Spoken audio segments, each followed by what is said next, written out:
Using data collected throughout the province's vaccine rollout thus far, Ontario Public Health showed that getting fully vaccinated greatly lowers a person's chances of getting COVID. The yellow bars on this graph are new cases among unvaccinated people since December. The blue bars below are asymptomatic and symptomatic cases amongst those with 1 or 2 doses of vaccine. Nearly 80% of Ontarians 12 and up have at least 1 shot. Just over 62% of eligible people are now fully vaccinated. But doctors are now focused on the remaining population that have yet to get any shot. If we remain at around 20% of the population unvaccinated, we won't build a community immunity, and you'll get breakthrough infections. Breakthrough infections is a term used for fully vaccinated people who still get COVID.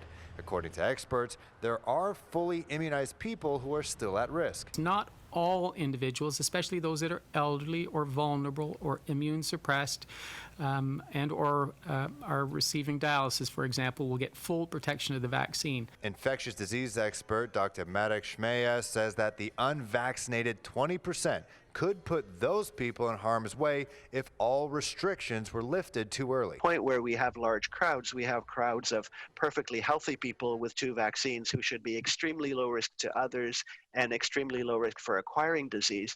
But you'll have young children who, of course, can't be vaccinated. You'll have the elderly who might have been vaccinated but might not have full immunity.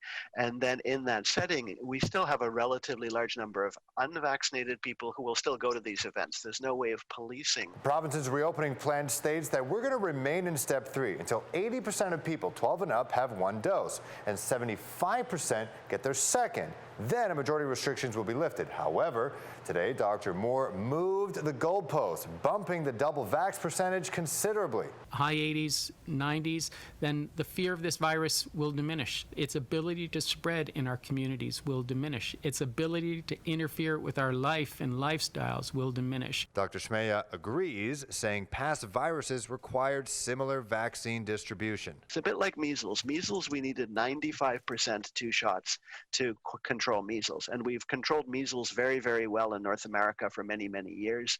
But you do need that 95% for measles. I think you need at least 90% for COVID. Dr. Moore says about 20% of Ontarians is about 4 million people. However, some of them are ineligible because they're less than 12 years old. So really, the province is trying to get 2.5 million people to take at least 1 shot of vaccine.